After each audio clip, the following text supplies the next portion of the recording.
Alors, la première astuce que nous allons voir, c'est l'astuce qui consiste à acheter le temps d'autres personnes. Ça, c'est la première astuce. Ça veut dire, lorsqu'on part du principe que, supposons que vous avez fini de faire le calcul et vous vous rendez compte que par jour, vous avez 8 heures de temps de travail uniquement, que vous pouvez consacrer vraiment au travail de manière approfondie. Si c'est 8 heures, et que vous voyez vos objectifs, et que lorsque vous ramenez vos objectifs par jour, vous vous rendez compte que vous avez besoin de 16 heures de temps par jour, l'astuce que vous pouvez utiliser, c'est d'acheter 8 heures de temps chez d'autres personnes. Tout simplement. C'est que vous continuez de faire vos 8 heures, et vous achetez 8 heures, soit chez une personne, soit chez 2 personnes, soit chez 3 personnes ou plus. Alors, quand je dis acheter, ça ne veut pas forcément dire que vous allez dépenser de l'argent. Acheter du temps de quelqu'un qui va venir vous aider à faire vos 16 heures de temps par jour. Ça veut dire, par exemple, la personne va aussi donner 8 heures et vous donnez 8 heures, vos 8 heures, ça fait 16 heures pour atteindre votre objectif. On est d'accord? Parce que la personne vient de donner 8 heures, mais en réalité, c'est 8 heures de temps pour vous permettre d'atteindre votre objectif qui a été défini en amont. Est-ce que jusque-là, on comprend? On a observé, on a analysé, on s'est fixé des objectifs sur du long terme qu'on a fragmenté jusqu'à avoir des activités quotidiennes. Les activités quotidiennes ont donné ce qu'on appelle une to-do list, c'est-à-dire une liste de tâches à effectuer en fonction des différents piliers. Et on s'est rendu compte que pour pouvoir atteindre cet objectif dans ce délai de temps, par jour, il faudrait mettre au moins 16 heures de temps pour travailler dessus. Sauf que lorsqu'on a fait son calcul et son observation, on s'est rendu compte qu'on ne peut consacrer soi-même que 8 heures. Ça veut dire qu'on a besoin de 8 heures de temps en plus. Et la première astuce donc, c'est d'acheter les 8 heures de temps en plus là, chez d'autres personnes. Ça veut dire qu'on va prendre quelqu'un d'autre et on va acheter 8 heures de temps sur son temps d'éveil. Et il va mettre dans ces 8 heures de temps là pour nous contribuer à obtenir 16 heures. Comme ça, avec cette personne ou avec ces personnes, nous allons avoir 16 heures par jour et atteindre nos objectifs. Jusque-là, on comprend. Alors maintenant, il est question de savoir comment on fait pour acheter le temps de quelqu'un. Alors, la plupart des fois, on se dit qu'il faut de l'argent. On se dit qu'il faut recruter la personne et payer pour que la personne vienne s'asseoir et travailler pour nous, ou alors que la personne travaille pour nous, même à distance. C'est l'une des solutions, mais ce n'est pas la seule. Ça, c'est une solution lorsque vous avez les moyens. Si vous avez de l'argent, vous pouvez recruter quelqu'un et vous lui dites, tu auras 8 heures de temps de travail par jour, voici les tâches que tu vas effectuer. Est-ce que vous comprenez la conséquence de bien comprendre ses objectifs généraux et spécifiques?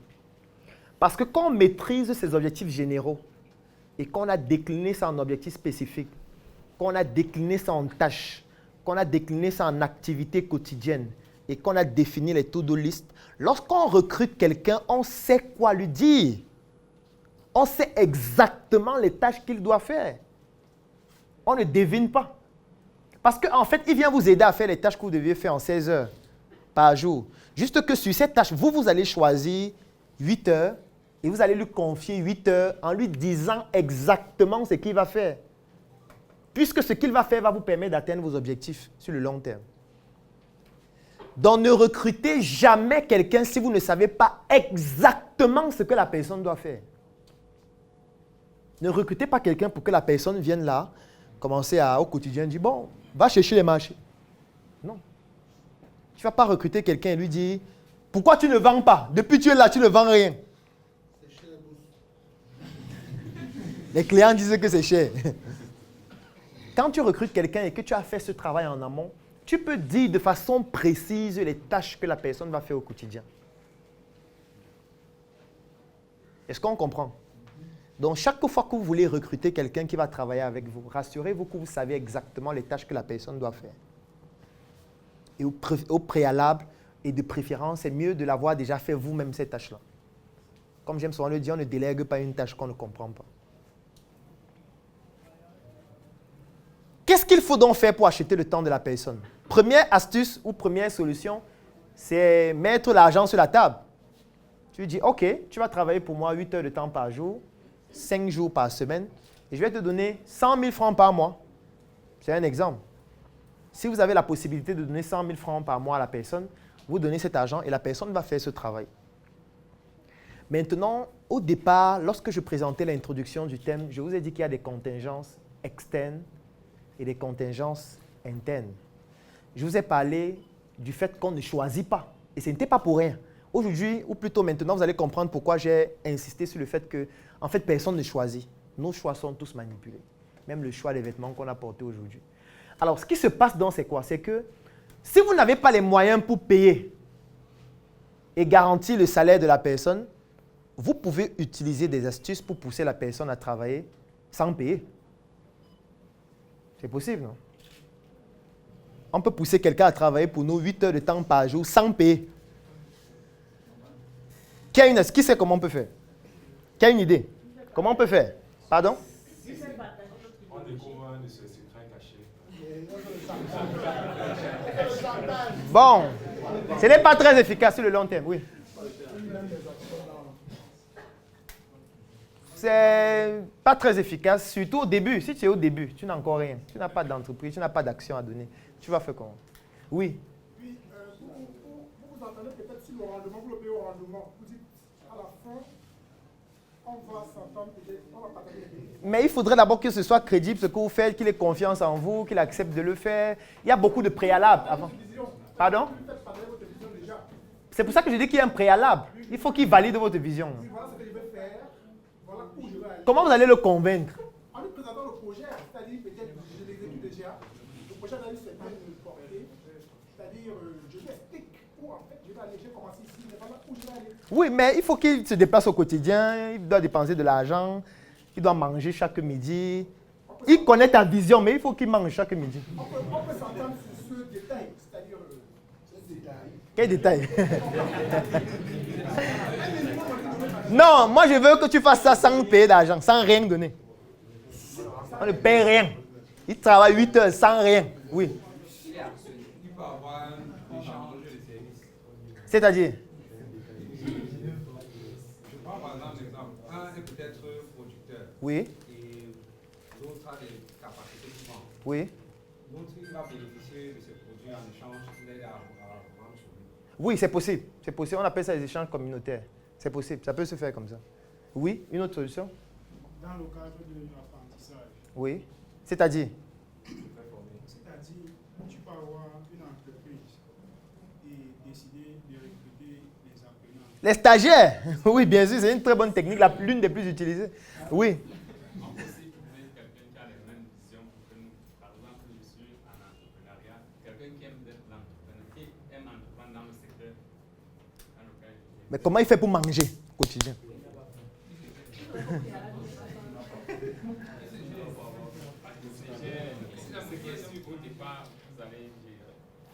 Au départ, nous allons gérer le moins. Non, non, on ne paie rien. La solution, c'est qu'on ne doit rien payer. Oui.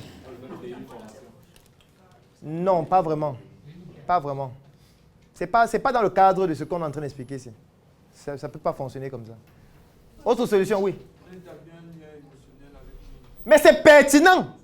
Les FAF, c'est le moment. C'est le moment. Bien sûr, non? Bien sûr. C'est une technique réelle, pertinente. Ce n'est pas honnête. Ce n'est pas honnête. L'honnêteté, c'est quoi? L'honnêteté. C'est quoi l'honnêteté? Qu'est-ce que c'est que l'honnêteté? Qu'est-ce que signifie l'honnêteté? Est-ce que les gens qui nous font payer, est-ce que quand on parle à maternelle, petite section, moyenne section, grande section, on paye pour le primaire, CP, CE1, CE2, CM1, CM2. On va à 6e, 5e, 4e, 3e, seconde, première, terminale.